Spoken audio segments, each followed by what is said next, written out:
En esta ocasión es un honor para mí presentar al siguiente conferencista, dada la realidad. Tuve la fortuna de que el doctor Rodolfo López Vázquez fuera mi primer director cuando me incorporé a un sistema de institutos tecnológicos descentralizados aquí en México, para los amigos que son de otros países. Allá en el año 94 fue 7 de enero, para ser exactos, cuando me entrevisté con él, que estaba solicitando un ingeniero industrial, y yo recién egresado como ingeniero industrial, y pues gracias a él estoy ahora en este sistema de institutos tecnológicos, que es un sistema de educación tipo científica para los amigos de otros países. Y pues bueno, hoy es un gran placer presentar al doctor Rodolfo López Vázquez, quien ha sido destacado catedrático, quien ha sido director de diferentes institutos tecnológicos del país. No los quisimos anotar todos, ingeniero, o doctor, porque eran muchos. Dije, ¿cuál pongo? El de Villahermosa, el de Zacatlán, el de Durango, o sea, Veracruz. Entonces es una eh, muy amplia información como para la diapositiva. También es experto en competitividad y globalización mundial, es autor y escritor de diferentes textos educativos, es máster en programación en neurolingüística, es instructor y conferencista muy destacado. Para mí es un gran orgullo, y recibámoslo con un fuerte aplauso al doctor Rodolfo López Vázquez.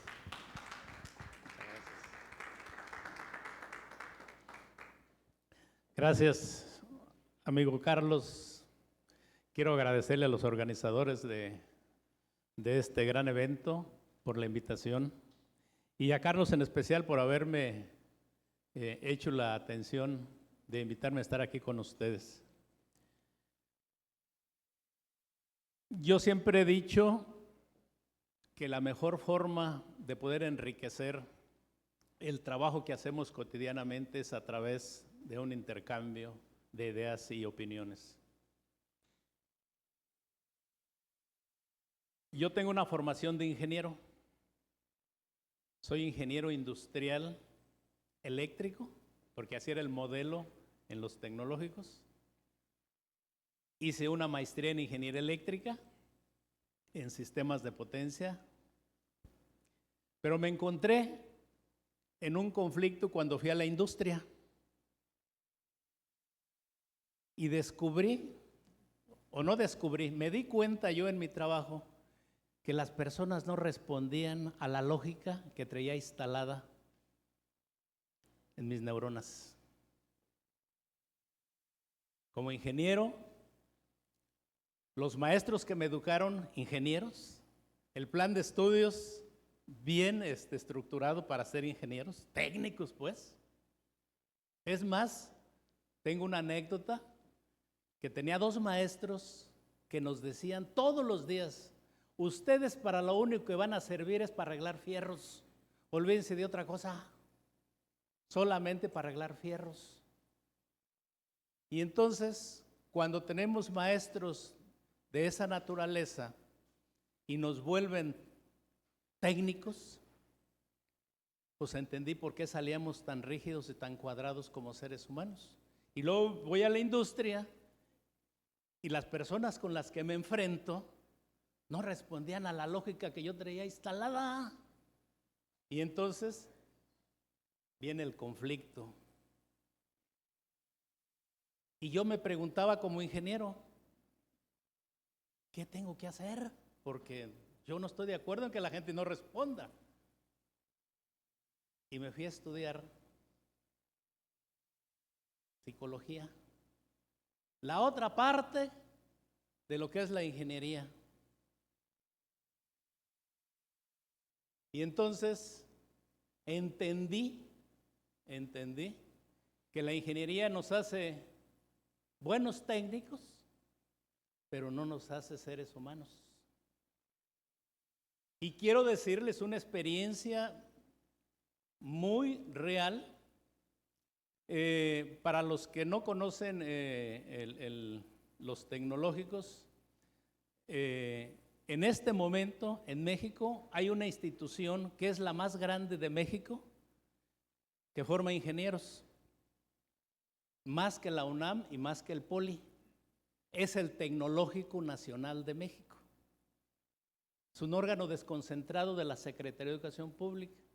Tiene una matrícula de 620,000 estudiantes de licenciatura y posgrado. No hay ninguna escuela en México, y creo que ni en América Latina, que tenga una escuela con esa matrícula. Entonces, el Tecnológico Nacional de México forma de cada 10 ingenieros en el país, 5. Allí yo estudié. Ahí es donde yo trabajo, tengo 44 años de servicio y ahí es donde he sido maestro durante muchos años y he sido administrador de la educación durante muchos años. Y cuando me fui a estudiar la parte de la conducta humana, fue cuando entendí que para administrar educación hay que entender a los seres humanos. Si no, no podemos administrar la educación. Y no podemos ser servidores públicos como debe ser. Porque el ingeniero simplemente aplica normas y hay conflictos. ¿Sí? Entonces, esa es mi experiencia en términos de una formación académica técnica y una formación prácticamente de capacitación permanente en la parte humana. Hice una maestría, un posgrado en maestría en psicoterapia gestal. Soy psicoterapeuta gestal. ¿Sí? Y aparte hice un doctorado en filosofía gestal. Y los 2 posgrados estos, pues son de la parte humana. Y eso a mí me ha permitido en lo particular desarrollar mi trabajo de una manera más armónica, porque puedo entender al que está enfrente, me puedo comunicar de una manera más adecuada con el que está enfrente, puedo ser tolerante, puedo ser comprensivo, cosa que como ingeniero, qué trabajo me costaba. Y le voy a pedir permiso aquí a Carlos. ¿Dónde está Carlos? Carlos, no sé si Carlos recuerde, pero les voy a comentar una experiencia que vivimos en Zacatlán, Puebla. Y si me das permiso, lo comparto. ¿Recuerdas cuando llegaste muy molesto a la dirección porque un trabajador, Alberto, te había faltado al respeto? ¿Te acuerdas? ¿Se los puedo compartir? Ok. No, es que necesito el permiso de él porque no tiene nada pero está relacionado con el tema. Llega Carlos a la oficina de la dirección que yo ocupaba en ese momento y me dice: ingeniero, vengo muy molesto y necesito que me apoye. Y le digo: ¿qué pasó, Carlos? Es que Alberto me acaba de faltar al respeto y me dijo que soy un pendejo. Mi respuesta fue: ¿y tú cómo te sientes, Carlos? Muy molesto, estoy encabronado. A ver, vuélveme a decir lo que te dijo Alberto. Y me lo volvió a decir. Carlos, ¿y tú cómo te sientes? A la tercera vez soltó la carcajada. Y dijo: ya, pues yo no soy. Ah, mira qué interesante, ¿eh? Qué interesante. Entonces no eres. Pues no, ok. Esa es la anécdota que que pasó en aquel momento, ¿sí? Y terminó riéndose, terminó riéndose. Esta anécdota, pues es parte de lo que yo había ya aprendido y poder manejar de alguna manera un conflicto. Como administrador de la educación, se convierte en un administrador de conflictos. Sea jefe de departamento, sea director o sea subdirector. Administramos conflictos, no administramos educación. Esa es parte de lo que yo les quiero compartir también en este momento. Me dijeron que les tocara el tema de neuroeducación inteligente. ¿Dónde está mi compañero por ahí de la...? Ah, ya, ahí viene, ahí viene. Quiero decirles que la palabra neuroeducación yo no la había manejado. Sin embargo, lo que plantea siempre lo he manejado. Siempre lo he manejado como maestro o como administrador o inclusive como capacitador, pero no como concepto. Entonces, cuando me dicen a mí, ¿nos vas a hablar del tema de neuroeducación? Y digo, ¿neuroeducación? Pues vamos a buscar. Busqué un libro. Ya ven que ahorita se puede comunicar uno en cualquier forma a los temas, pero me compré un libro. Aparte, bajé un libro digital y dije, mira, está muy interesante el concepto de neuroeducación. Y resulta que muchos de los términos que maneja los he manejado a través de la programación neurolingüística, a través del desarrollo humano, y entonces porque la psicología nos va diciendo ahí muchas cosas, ¿sí? Los libros de inteligencia emocional, las investigaciones de Garner, ¿sí? Y bueno, pero para mí fue un concepto que yo no había manejado, pero manejaba lo interno del concepto, ¿sí? Entonces, aquí yo puse una serie de reflexiones. Y como la parte que más nos hace entrar en conflicto a los seres humanos es o la parte cognitiva o la parte emocional, pues entonces yo dije, voy a hacer unas reflexiones como una introducción para poder iniciar el tema. ¿Cuál sería la primera reflexión? Pregunta, una pregunta muy sencilla, ¿sí? ¿Por qué están aquí y para qué están aquí? Muy sencilla.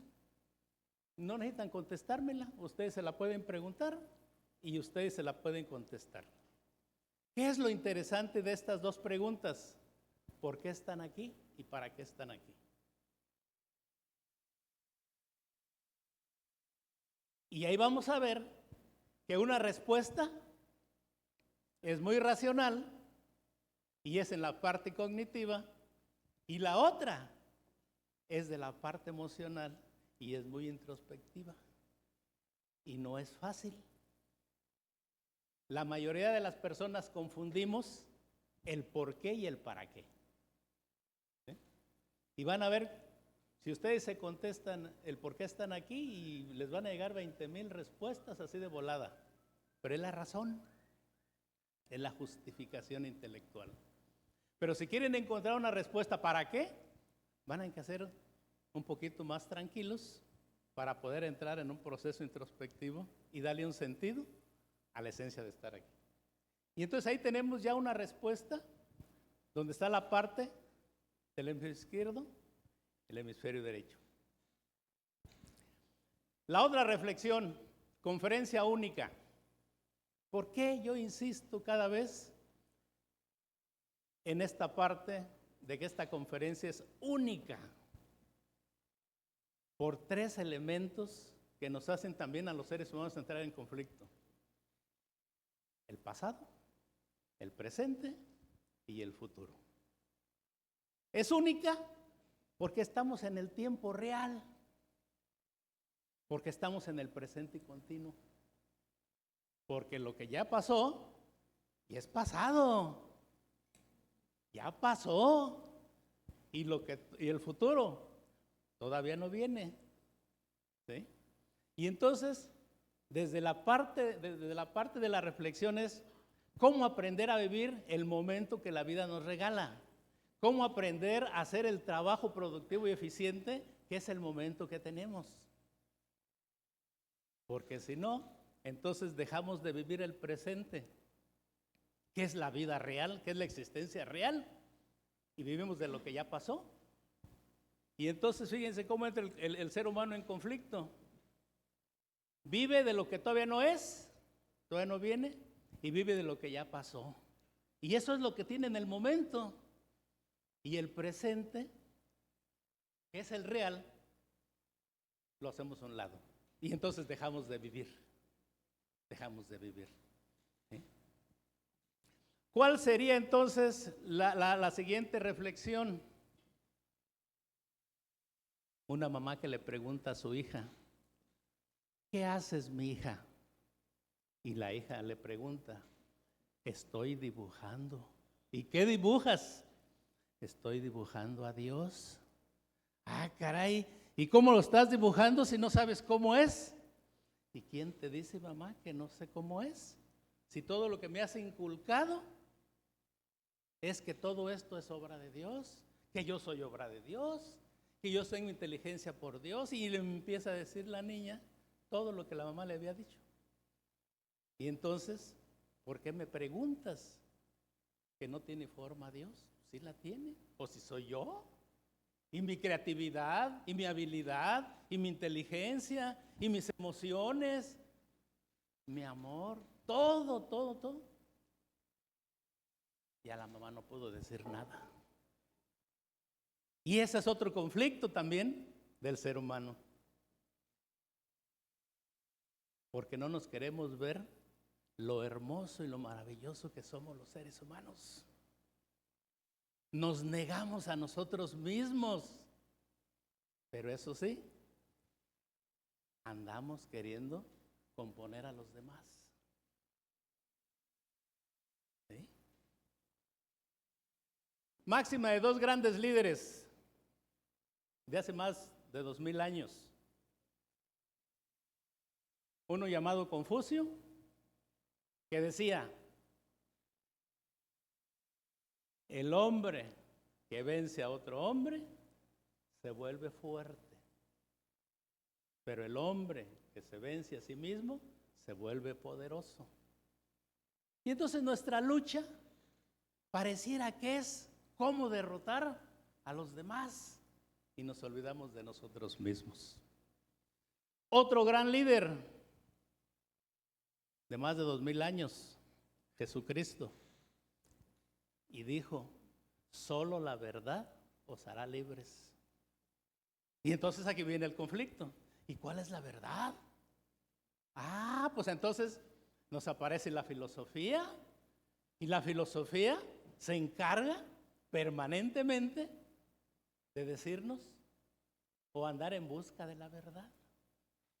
Observa, analiza, reflexiona y opina.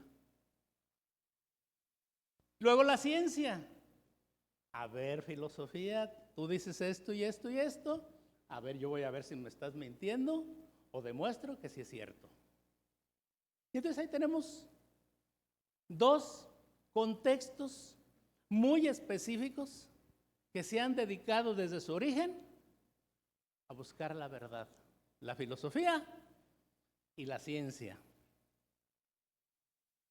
Y tenemos una máxima de una filósofa chilena que dice, y insiste, el camino más seguro para encontrar a Dios es la educación.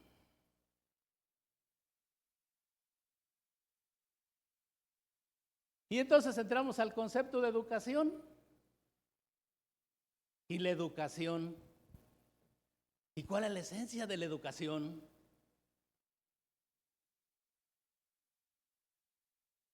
Y yo que trabajo en educación, cada vez que le pregunto, si estoy como maestro, le pregunto a los compañeros maestros, si estoy como directivo, le pregunto a mi compañero maestro, que cuál es la esencia de la educación. Y lo primero que me dicen es que el alumno a garrotazos tiene que aprender, porque para eso está ahí. Esa es la razón que nuestros maestros en el subsistema de educación superior tecnológica entienden que es educación. Que aprenda con el garrote en la mano. Y hay maestros que se sienten tan orgullosos que dicen, conmigo solamente pasan 2, 3. Y ese es el orgullo de nuestros compañeros maestros. Pero cuando les decimos, ¿y qué haces durante 5 años? Porque los tenemos 5 años. Nos llegan de la prepa, los tenemos 5 años. ¿Y qué haces cuando llegan así? Y tú dices que vienen deficientes. No es mi problema. ¿De quién es? Pues el problema es de la prepa. Y vamos con los de las prepas y nos dicen, es que no es nuestro problema, es el problema de la secundaria. Vamos a la secundaria y dicen, el problema es de la primaria. Y vas a la primaria y les dices, no, el problema es de los educadores del kinder y de sus papás que no hacen nada. Y si vamos con los empresarios, dicen, el problema es de la educación. Y entonces, fíjense, qué fácil eludimos la responsabilidad quienes trabajamos en educación y quienes se abastecen de nuestros egresados. Echar culpas. Y casi por lo general, nadie de los que trabajamos en educación superior tecnológica, que es mi subsistema del cual yo pudiera decir, conozco de los 134 tecnológicos federales, los conozco todos. Y de los descentralizados, que son otros 130 y tantos, conoceré unos 20. Fíjense cuál es la diferencia entre un tecnológico federal y un tecnológico descentralizado. En el descentralizado trabajan por contratos, por honorarios. Y un tecnológico con esas características sobresale en un término de 10 años a ser una excelente institución, porque el trabajador está sujeto a la productividad académica y si no, no lo contratan. El tecnológico federal, pues tenemos una serie de normas, de leyes, de reglamentos, pues que nadie aplica, porque cuando se aplica, no lo cierran el tecnológico y que se vaya el que la quiere aplicar. Y cuando vas a otra instancia legal, más arriba, te sientan para que dialogues y llegues a un arreglo. Y cuando llegas a levantar un acta de abandono y los corres, resulta que después de 10 años los reintegran y hay que pagarles salarios caídos. ¿Realmente hay compromiso en la educación? Pues no. Entonces, cuando nosotros no entendemos la esencia de la educación, por una parte, es la de formar hombres y mujeres de bien. Si nosotros no entendemos que la esencia de la educación es un vínculo fuertemente con la sociedad, porque la educación o las instituciones se deben a la sociedad, pues lo que menos nos interesa es la sociedad. Y resulta que la educación se debe a la sociedad. No se debe al gobierno, ni al jefe. Las instituciones educativas son compromiso de una sociedad.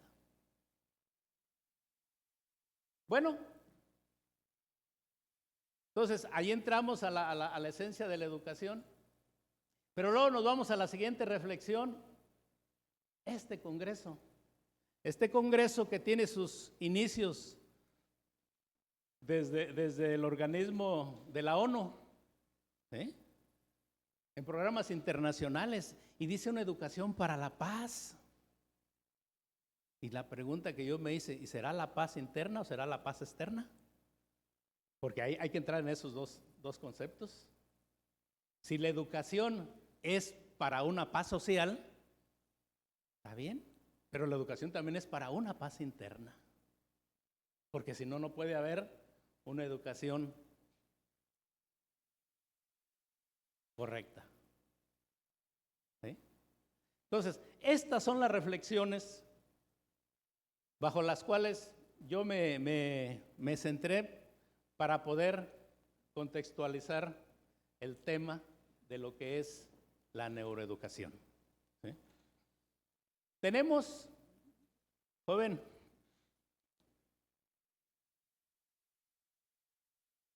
ya, gracias. Esto es importante y creo que no es una novedad para nadie, ¿sí? Pero la percepción que tenemos los seres humanos del mundo, de la vida, de las cosas, de nuestro entorno, es producto de nuestra historia personal. Por lo tanto, la percepción que tenemos cada uno es real, pero es real para mí, no es real para los demás. ¿Sí?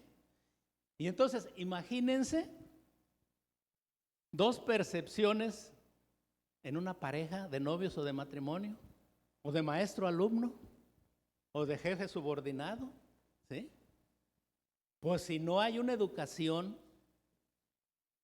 bajo los mismos conceptos, pues entramos en cuestiones personales. Y terminamos de la greña. Y el problema es que el problema ya ni lo tocamos, pero cómo nos echamos uno con otro. ¿Sí? Eso sí. Y entonces, cuando yo hablo de que la percepción es real para la persona, ahora me iría a esta parte, neuroeducación.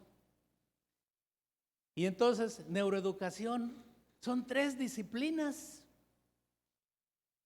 la neurociencia, la psicología y la educación o la pedagogía. Y entonces imagínense, la neuroeducación, según los datos que pude encontrar, pues no tiene más que del 2000 para acá. Garner, que fue uno de los investigadores de los años 80, es el primero que instituye en Harvard una clase de neurociencia, ya como clase, como académica, ¿sí? En el 2000. Y entonces estamos hablando de que neuroeducación pues tiene 19 años. 19 años que surge, 19 años que se empieza a tratar de integrar, pero cuando entendamos la cosmovisión de la neurociencia, la cosmovisión de la psicología y la cosmovisión de la educación o de la pedagogía, vamos a poder entender el gran conflicto que hay y que se han ido presentando en estos 20 años. Es importante entonces conocerlo. ¿Sí? La que sigue, joven. Pues aquí definimos un objetivo de una manera muy general, en la cual el poder compartir con ustedes experiencias, lo digo ahí, la interrelación que se da entre adultos ya no tiene una finalidad académica de enseñar a alguien. Tiene la finalidad de compartir experiencias y conocimientos. Y las experiencias, a veces, son más fuertes para poder entender cosas que a veces lo que nos dice el mismo texto. ¿Sí?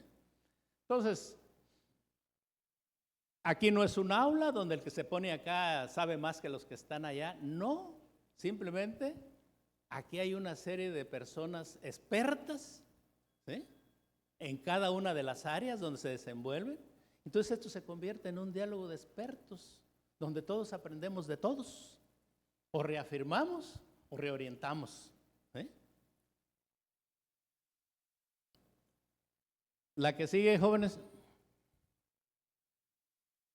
Y entonces, la neurociencia y el cerebro. La neurociencia simplemente nos dice que se ha dedicado a estudiar cómo funciona el cerebro, sus partes, cómo aprende el cerebro, cómo se manifiesta el cerebro. Y ese es algo que todo mundo lo entendemos, ¿sí? Sin embargo, fíjense, el cerebro humano es la estructura física más compleja, holística, sistémica y dialéctica del universo. Nos lo dice Alexander en un libro del 2015. ¿Sí? En los 80s, y aquí vale la pena, en los 80s y 90s aparecen conceptos como la inteligencia emocional, la programación neurolingüística, las inteligencias múltiples, el mapeo mental. Pero antes de los 80s, ¿qué era lo que predominaba en educación? El desarrollo cognitivo. Era tan fuerte el desarrollo cognitivo que los tests que existían para ver qué persona era más inteligente que otra, pues era evaluarlo, el IQ. Y entonces al ser humano lo calificaban como que, ¿qué tan alto es tu IQ? Ya cuando andabas abajo de 100 puntos o de 80 puntos, decían, no, pues este no. Pero si andabas arriba de 100, ¡ay, qué inteligencia! ¿Sí? Pero eso era en los 70s. Pero después en los 80s y en los 90s que aparece el concepto de inteligencia emocional, fíjense qué datos tan plantean los que desarrollaron estas partes. Y allí aparece en esos periodos Garner como neurólogo. Que Goleman, al escribir su libro de inteligencia emocional, se apoya en los resultados del neurólogo Garner. ¿Sí? Y entonces, las investigaciones que hace Goleman para escribir el libro de inteligencia emocional, dice, las personas de éxito en el mundo, financiero, político, económico, todas las personas que lograron el éxito, dice un detalle bien interesante. El 87% de su éxito se sustenta en el manejo adecuado de las emociones. Y solamente el 13% en la parte intelectual o cognitiva. Lógico, vino una confrontación, pues sí. La pregunta en este momento es, y yo se los digo de experiencia en mi contexto de trabajo, yo estaba platicando con los ingenieros y les aterra hablar de las emociones. No quieren saber nada. ¿Sí que eso para qué sirve? Entonces, hay un conflicto en quien forma a los futuros ingenieros de México. Cuando no le interesan las emociones, pues sí hay un conflicto muy serio. ¿Sí? Y entonces, en el siglo XX surge la lucha por el oro amarillo, el oro que vale. ¿Sí? Ahorita los centenarios, ¿cuánto valen? En el siglo XX aparece el oro, ¿sí? El petróleo, el oro negro, el petróleo. ¿Sí?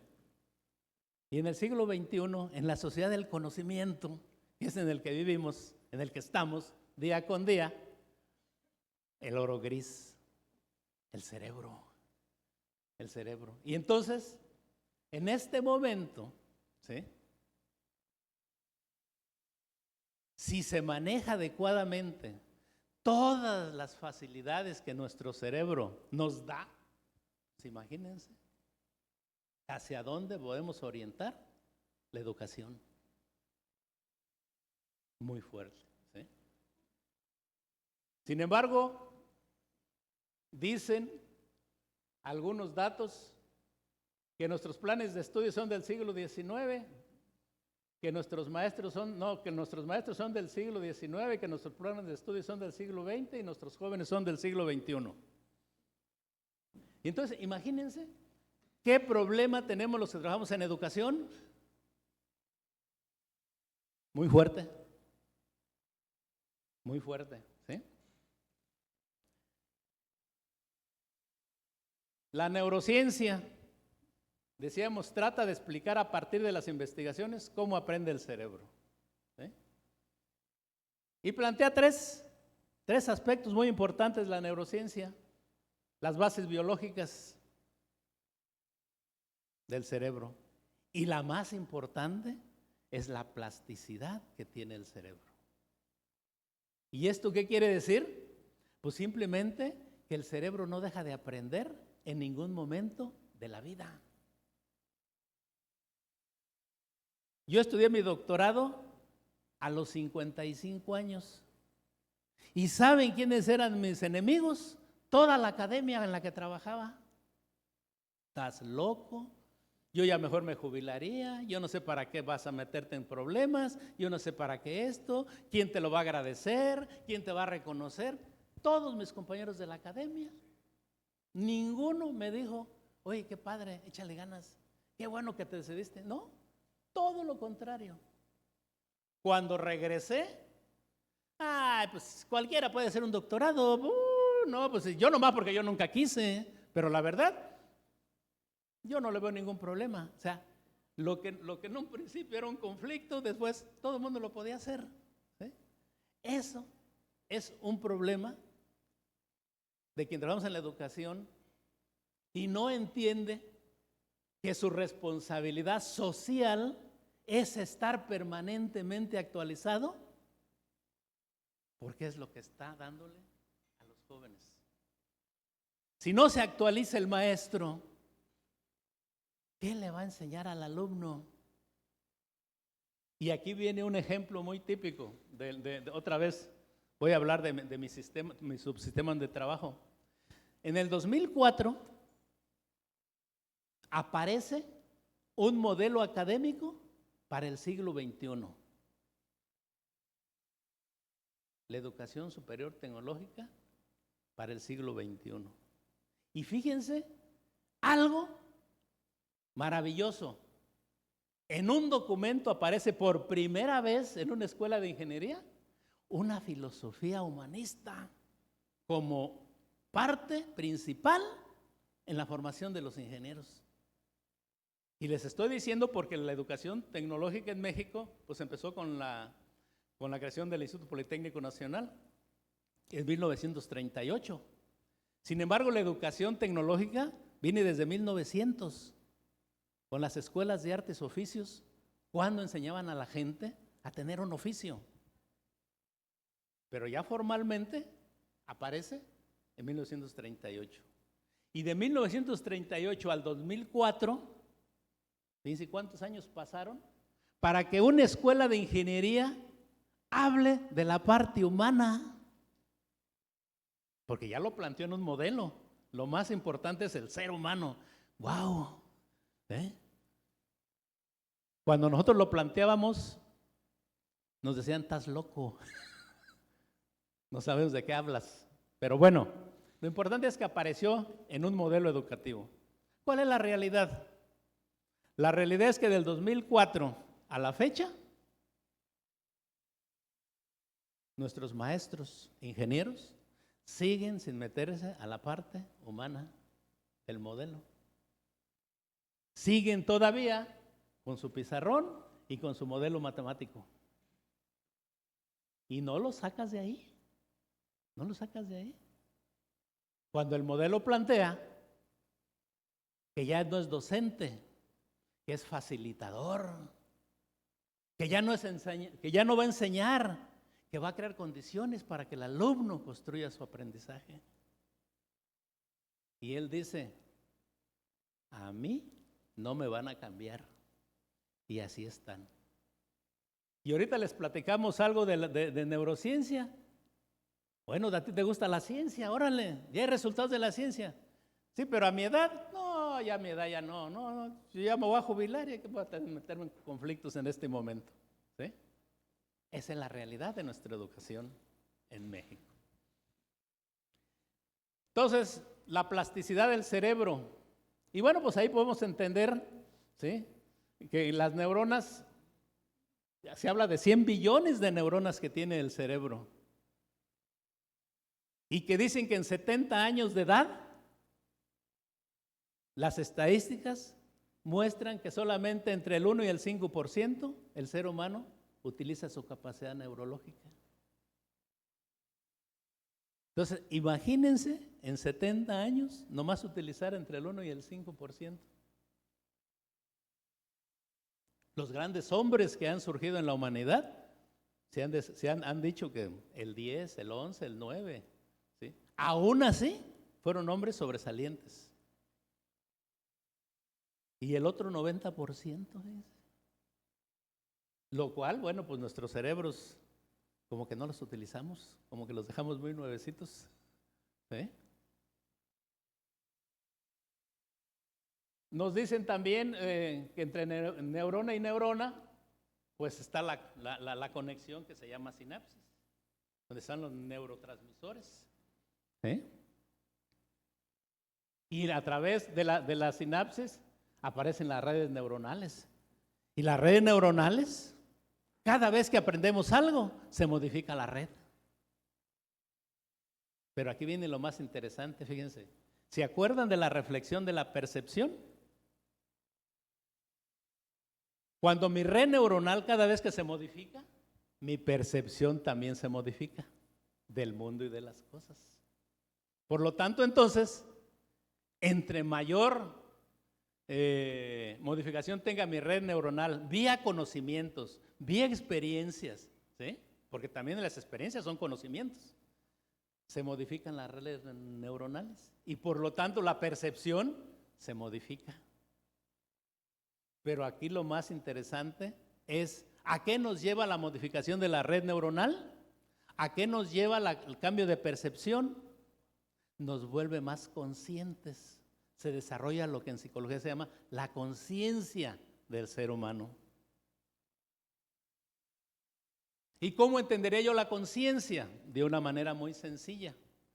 Si mi percepción del mundo es así, en la medida en que yo solamente veo una rendija, el conocimiento, el aprendizaje y toda la modificación de la red neuronal, va a llegar un momento en que ahora lo veo así. Por lo tanto, ando en busca de la verdad. Y si esa verdad me da más elementos para entender el mundo y las cosas, entonces voy por el camino correcto. Pero si en lugar de ampliarlo, lo reduzco, pues imagínense, ¿hacia dónde voy? Hacia la autodestrucción.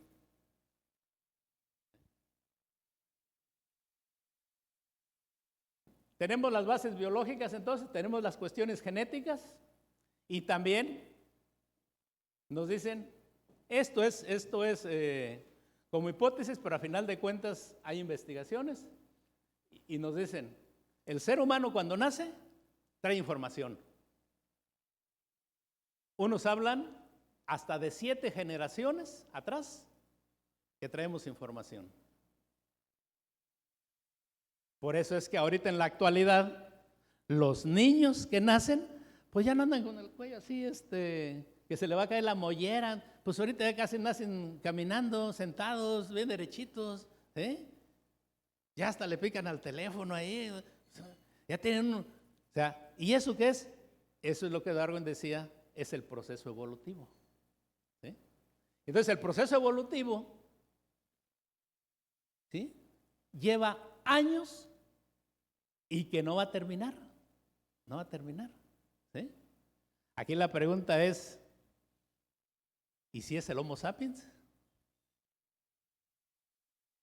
Porque pareciera que ya no es Homo sapiens, ¿sí? Porque nos estamos autodestruyendo como humanidad y estamos autodestruyendo nuestro hábitat. Pero bueno, son reflexiones al final de cuentas, ¿sí? La tercera biológica, edad básica para el mayor aprendizaje, nunca va a haber una edad para dejar de aprender. Nunca. ¿Sí?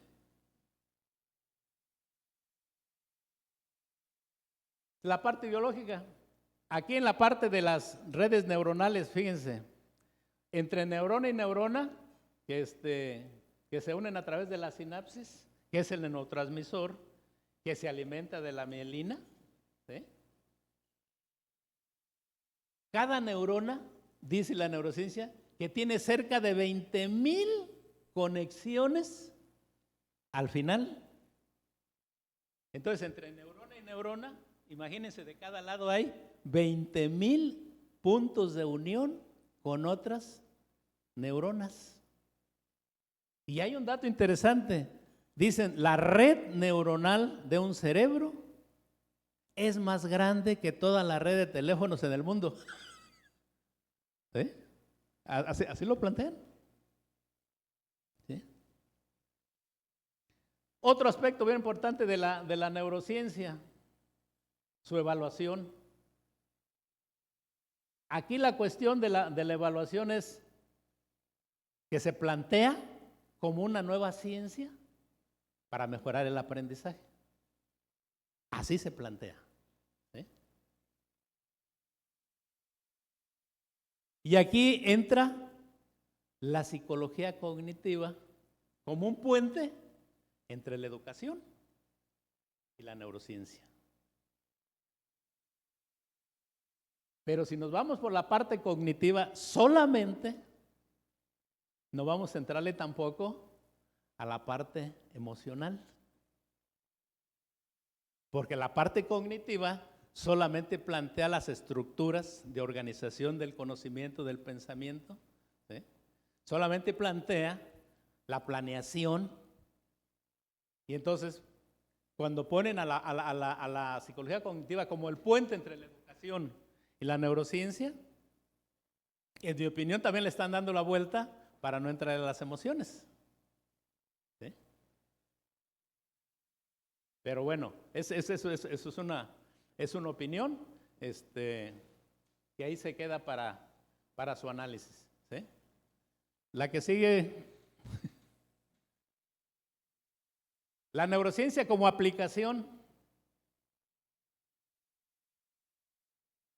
Nosotros vemos aquí dos aspectos muy importantes. Si nosotros vemos la neurociencia como disciplina académica, esta realiza investigación, estudios y aporta resultados a partir de todo lo que hace en laboratorios. Y la otra es la neurociencia como campo profesional. Y el campo profesional es quienes nos dedicamos a la educación. Entonces, si nos quedamos solamente con los resultados de la neurociencia, pero no le entramos al campo profesional de quienes trabajamos en la docencia, no nos van a servir los datos para nada. Para nada. ¿Sí?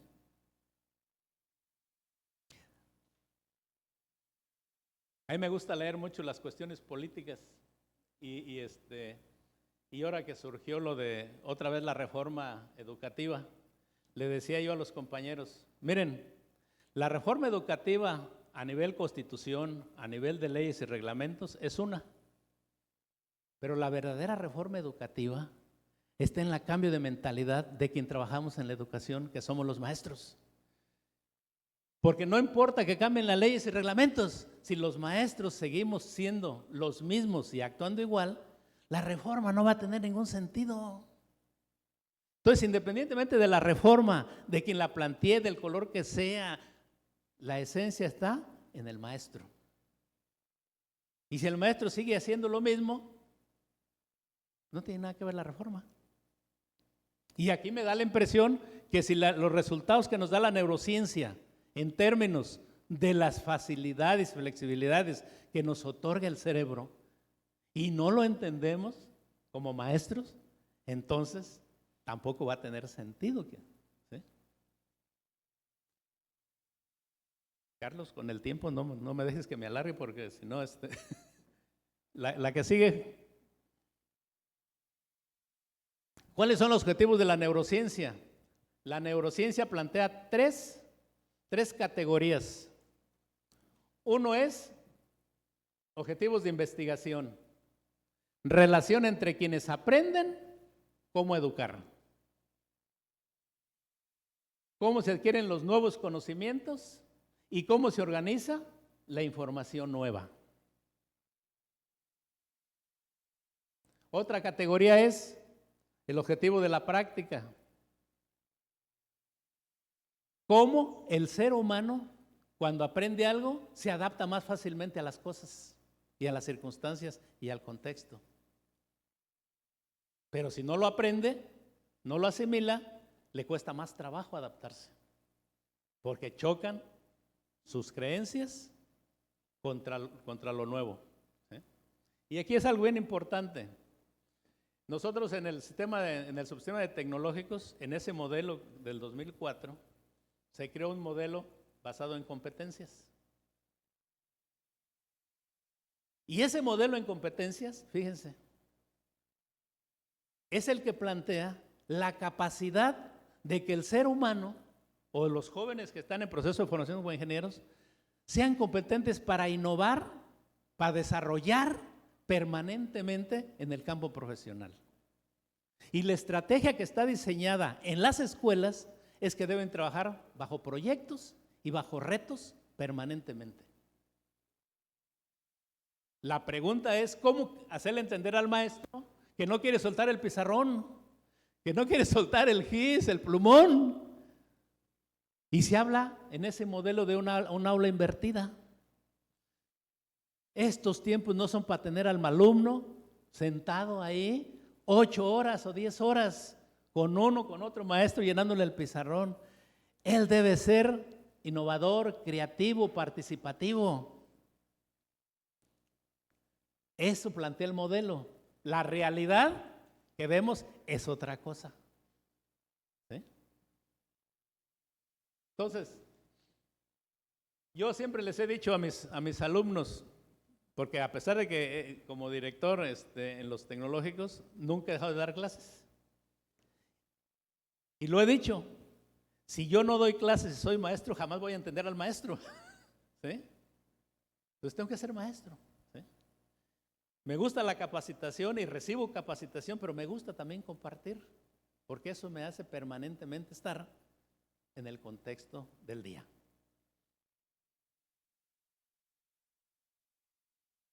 Entonces, ¿qué le digo a mis alumnos? Para mí un joven egresado es competente en la medida en que se adapta rápidamente al ambiente laboral. Y fíjense, una competencia tiene 3 elementos, y esto es básico. Una competencia tiene 3 elementos básicos. Primero, tiene conocimientos. Segundo, esos conocimientos deben ayudarle a desarrollar habilidades. Y la tercera, las actitudes. Porque puede tener conocimientos y habilidades, pero su actitud puede ser negativa, le echa a perder todo su conocimiento y habilidad. ¿Sí? El conocimiento lo adquiere estudiando, la habilidad la aprende metiéndole las manos, desarrollando, haciendo cosas. Pero ¿qué creen? ¿Y cómo modifica la actitud? La actitud tiene 3 elementos también bien importantes. Primero, sus emociones. Segundo, sus valores personales. Y tercero, sus creencias. Y ahí es donde está la complejidad más fuerte del ser humano. Porque para que él pueda modificar su actitud, necesita descubrir cuáles son sus creencias, cuáles son sus valores y cuáles son sus emociones. ¿Se pueden? Claro. Las investigaciones están diciendo, ¿sí?, la plasticidad del cerebro. Aquí lo importante es que la creencia, pues no se puede cambiar en términos de que no se puede meter a la corteza neuronal y decir, a ver, te voy a borrar esta. Pero puede crear otra creencia. ¿Y saben cómo se borra otra creencia? De la manera más sencilla, solamente repitiéndola. Pero aquí viene la parte importante que les hice la pregunta. ¿Para qué quieres modificar tu creencia. Y si encuentras una razón para qué quieres cambiar tu creencia, esa es la esencia de tu vida. Esa es la razón de ser. ¿Sí? Ahí está la esencia. Por lo tanto, le doy sentido a lo que voy a hacer. ¿Sí?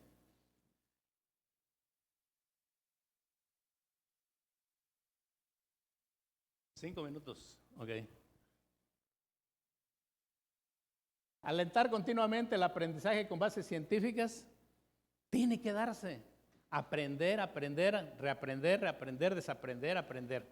Y si tengo base científica, pues mejor todavía, porque tengo una forma de cómo defender mis opiniones. ¿Sí?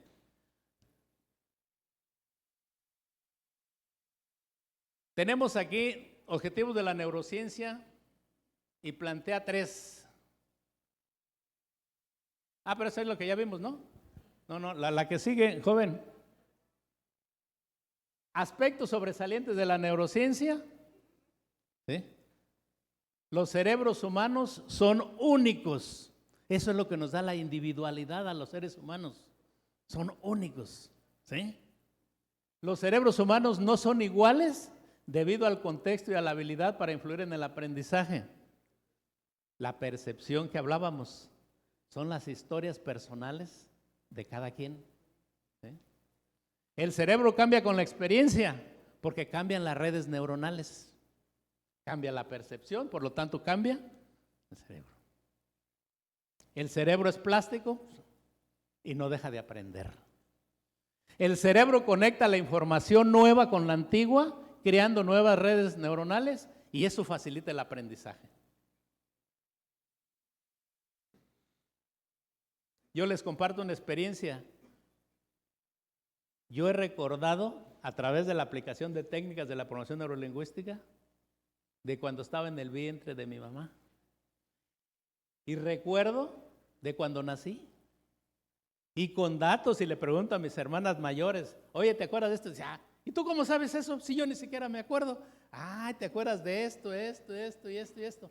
¿Por qué? Porque al final de cuentas, la información ahí está. La cuestión es cómo hacerla que salga. ¿Sí? Es maravilloso, ¿eh? La que sigue. Bueno. Y bueno, pues vamos así rápidamente nada más. Hablamos de la neurociencia, ¿sí? Pero hablamos de la otra parte, la psicología. La psicología tiene 3 fuerzas, ¿sí? Que es el psicoanálisis, el conductismo y el humanismo. ¿En cuál psicología, la que se está planteando? De aquí surgen diversos pensamientos de la psicología. ¿Sí? El psicoanálisis rápidamente simplemente nos habla del yo, del ello y el yo. El yo es la parte instintiva que tenemos los seres humanos, esa que no razona, esa moral, no conoce reglas, ¿sí? Y simplemente se manifiesta. Punto. ¿Sí? Y todos lo tenemos. Le llamamos la parte animal, el cerebro reptil, pero es instintiva. ¿Sí? El ello es la parte más consciente, más razonada. Y ahí es super yo, en lugar de está repetido el ello. Es el yo, el ello y el super yo. Entonces es la parte instintiva, es la parte consciente. ¿Sí? Si recuerdan ustedes, a mí me tocó cuando iba a hacer la primera comunión, que nos daban el catecismo, nos hablaban del angelito y del diablito. ¿Sí? Entonces, la psicología te habla de la parte instintiva, que era el diablito. Ándale, travesura, pégale, métele zancadilla, tírale ¿sí? Y el angelito, no está bien, que esto y que el otro, y para allá para acá. Ahí está la parte consciente y la parte instintiva. Y el super yo son las reglas de la sociedad, son las reglas morales que tiene la sociedad. ¿Sí? Y entonces, el conflicto del ser humano es entre esa parte instintiva, entre la conciencia y las reglas. ¿Sí? Ahí se hace bolas. ¿Sí? El conductismo, pues es el clásico estímulo-respuesta. Te portas bien, te premio. Te portas mal, te castigo. De esos maestros que les decía, aquí los Garrotes enseñan. Las letras entran con sangre. ¿Sí? Ok. Y el humanismo, esta es la otra parte bien importante. Si queremos entender la neuroeducación como un camino. El humanismo nos plantea las necesidades del ser humano. Todos los seres humanos crecemos y nos desarrollamos a partir de necesidades. Si no sentimos necesidades, no movemos un pie ni un dedo. Y tenemos 3 tipos de necesidades. Las fisiológicas, que nos permiten vivir, comer, dormir, respirar, tomar agua, soñar. Y entre las necesidades fisiológicas está el sexo. Es una necesidad fisiológica, ¿sí? La segunda son necesidades psicológicas, de estima, de seguridad, ¿sí? de vivienda, de trabajo. Son de necesidades, ¿sí? psicológicas. Y están unas terceras necesidades de autorrealización. Y aquí viene el trabajo del docente. Cuando un docente tiene la necesidad de autorrealizarse, nunca va a encontrar trabas en ninguna parte. Va a buscar. El que no tiene necesidad, a pesar de que les estés diciendo, invitando, no van a hacer nada, porque no son sus necesidades. ¿Sí? Y la última, a ver.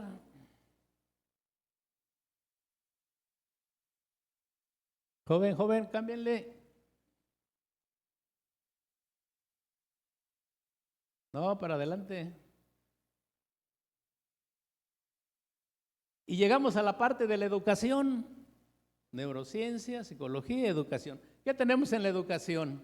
Modelos, en la educación y sus modelos pedagógicos, y ahí tenemos el modelo tradicional, el modelo conductista, el modelo naturalista, el modelo cognitivista y el modelo constructivista. ¿Sí? El modelo que plantea en el subsistema de tecnológicos, modelo pedagógico, es el modelo constructivista, donde aparece el aprendizaje significativo para el estudiante. ¿Sí? ¿Dónde están nuestros maestros cuando les platico las experiencias?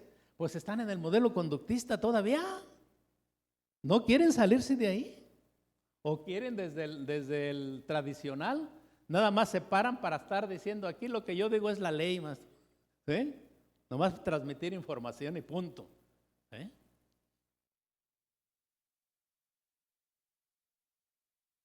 La que sigue.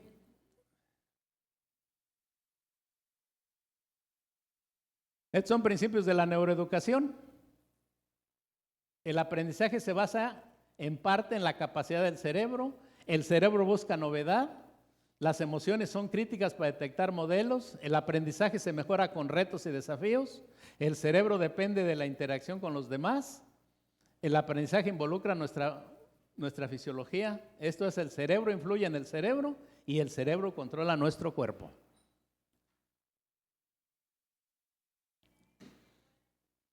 Yo les digo a las personas, el mismo problema,